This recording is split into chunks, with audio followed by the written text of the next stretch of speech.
ताजमहल भारतीय शहर आगरा में यमुना नदी के दक्षिण तट पर एक सफेद संगमरमर का मकबरा है। इसे 1632 में मुगल सम्राट शाहजहां 1628 से 1658 द्वारा अपनी पसंदीदा पत्नी मुमताज महल याद में ताजमहल बनवाया था। मकबरा 42 एकड़ में है, जिसमें एक मस्जिद, एक गेस्ट हाउस और एक उद्यान है। मुगल वंश के 5वें बादशाह शाहजहां ने अपनी बेगम मुमताज की याद में ताजमहल बनवाया था। ताजमहल की गिनती दुनिया के अजूबों में होती है। शाहजहां ने दिल्ली से लेकर आगरा तक कई ऐसे नायाब अनमोल नगीनों का निर्माण कराया जो सदियों बाद भी चमक और दमक रहे हैं।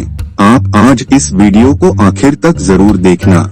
अमेरिका के पूर्व राष्ट्रपति बिल क्लिंटन जब भारत आए थे तो ताजमहल को देखने के बाद उन्होंने कहा था, आज मुझे एहसास हुआ इस दुनिया में दो ही तरह के लोग हैं, एक वह जिन्होंने ताज देखा है, दूसरे वह जिन्होंने ताज नहीं देखा होगा।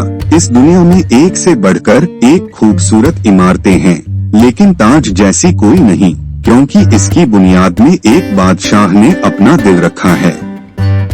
जब शाहजहां बादशाह बने वह मुगल सल्तनत का सबसे सुनहरा दौर था, या यूं कहें शाहजहां का जमाना था। चारों तरफ खुशहाली थी। शाहजहां काल में लड़ाइयां नहीं होती थी।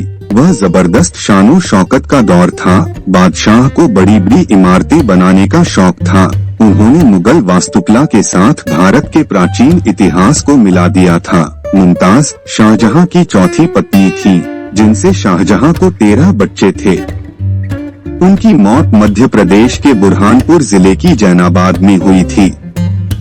1631 में अपने 14वें बच्चे को जन्म देते हुए उनकी मौत हो गई थी, जिसके बाद मुमताज को वहां जैनाबाद गार्डन में दफनाया गया था। अपनी चहेती बेगम की मौत से शाहजहां को सदमा लगा तो वो एकांत में अपनी फौज के सिपहसालारों के साथ बुरहानपुर में रहने लगे। वहीं उन्हें मुमताज का मकबरा बनाने का ख्याल आया। मुमताज की मौत के बाद शाहजहां ने कसम खाई थी कि वो ऐसी इमारत बनवाएंगे जिसके बराबर की दुनिया में कोई दूसरी इमारत नहीं होगी। तब आगरा नगर के दक्षिण छोर पर लगभग 3 एकड़ के क्षेत्र को खोदा गया एवं उसमें कूड़ा करकट भरकर उसे नदी सतह से 50 मीटर ऊंचा बनाया गया, जिससे कि सीलन आदि से बचाव हो पाए। मकबरे के क्षेत्र में 50 कुएं खोदकर कंकड़ पत्थरों से भरकर नींव स्थान बनाया गया। फिर बांस के परंपरागत पैड़ के बजाय एक बहुत बड़ा ईंटों का मकबरे समान ही ढांचा बनाया गया। यह ढांचा इतना बड़ा था कि अभियांत्रिकों के अनुमान से उसे हटाने में ही सालों लग जाते। इसका समाधान यह हुआ कि शाहजहां के आदेशानुसार स्थानीय किसानों को खुली छूट दी गई कि एक दिन में कोई भी चाहे जितनी ईंटें उठा सकता है, और वह ढांचा रात भर में ही साफ हो गया। सारी निर्माण सामग्री एवं संगमरमर को नियत स्थान पर पहुंचाने हेतु एक 15 किलोमीटर लंबा मिट्टी का ढाल बनाया गया। 20 से 30 बैलों को खास निर्मित गाड़ियों में जोतकर शिलाखंडों को यहां लाया गया था। एक विस्तृत पैड़ एवं बली से बनी चरखी चलाने की प्रणाली बनाई गई, जिससे कि खंडों को इच्छित स्थानों पर पहुंचाया गया। नदी से पानी लाने हेतु रहट प्रणाली का प्रयोग किया गया था। उससे पानी ऊपर बने बड़े टैंक में भरा जाता था। फिर यह 3 गौण टैंकों में भरा जाता था, जहां से यह नलियों, पाइपों द्वारा स्थानों पर पहुंचाया जाता था। आधारशिला एवं मकबरे को निर्मित होने में 12 साल लगे। शेष इमारतों एवं भागों को अगले 10 वर्षों में पूर्ण किया गया। इनमें पहले मीनारे, फिर मस्जिद, फिर जवाब एवं अंत में मुख्य द्वार बने। इसकी कीमत कुल मूल्य लगभग 3 अरब 20 करोड़ रुपए उस समय अनुसार आंका गया है, जो कि वर्तमान में खरबों डॉलर से भी अधिक हो सकता है। ताजमहल को संपूर्ण भारत एवं एशिया से लाई गई सामग्री से निर्मित किया गया था। 1000 से अधिक हाथी निर्माण के दौरान यातायात हेतु प्रयोग हुए थे। पराभासी श्वेत संगमरमर पत्थर को राजस्थान मकराना से लाया गया था, जैस्पर को पंजाब से, हरिताश मियाजेड एवं स्फटिक या क्रिस्टल को चीन से, तिब्बत से फिरोजा, अफगानिस्तान से लैपिस लजूली, श्रीलंका से नीलम एवं अरबिया से इंद्रगोप या कार्नेलियन लाए गए थे। कुल मिलाकर 28 प्रकार के बहुमूल्य पत्थर एवं रत्न श्वेत संगमरमर में जड़े गए थे। उत्तरी भारत से लगभग 20,000 मजदूरों की सेना, बुखारा से शिल्पकार, सीरिया एवं ईरान से सुलेखनकर्ता, दक्षिण भारत से पच्चीकारी के कारीगर, बलूचिस्तान से पत्थर तराशने एवं काटने वाले कारीगर ताजमहल के निर्माण में शामिल थे। मुमताज और शाहजहां की मिसालें आज प्रेम की इमारत के रूप में दी जाती हैं।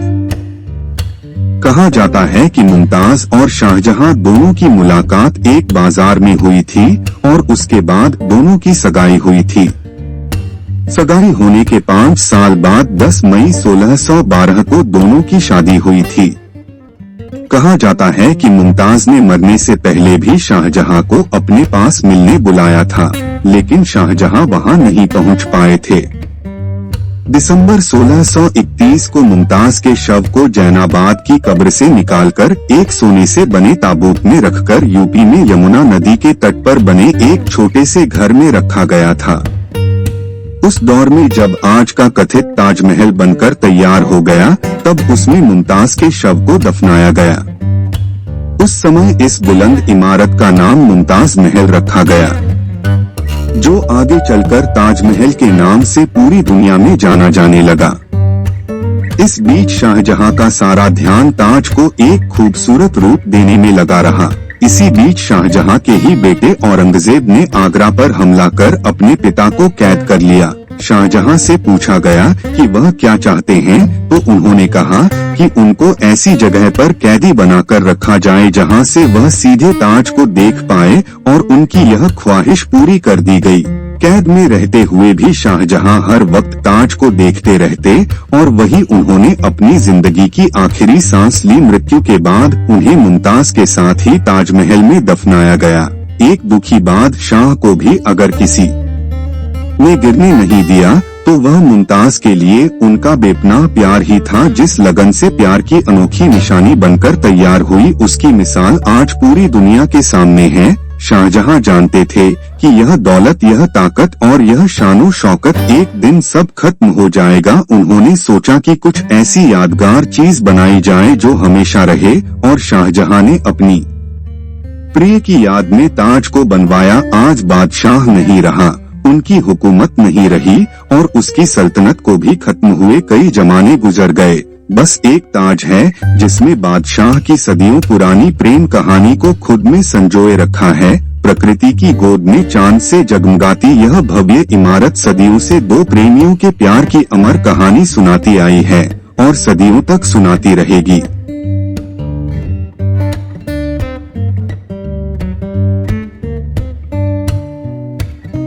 तो यह था ताजमहल और इससे जुड़ा रोचक इतिहास। अगर आप चाहते हैं कि किसी खास किले का वीडियो आपके लिए बनाऊं, तो उस जगह का नाम नीचे कमेंट करके जरूर बताइएगा। अगर आपको मेरा यह वीडियो पसंद आया और आपको मेरे साथ यह ताजमहल घूमकर अच्छा लगा, तो इस वीडियो को लाइक और शेयर करना मत भूलिएगा, जिससे कि ऐसी ही और वीडियोस बनाने की प्रेरणा मिलती रहे। अगर आप चैनल पर नए हैं तो उसको सब्सक्राइब जरूर कर दीजिएगा। आपका बहुत बहुत धन्यवाद। आपका दिन शुभ रहे। तो यह था ताजमहल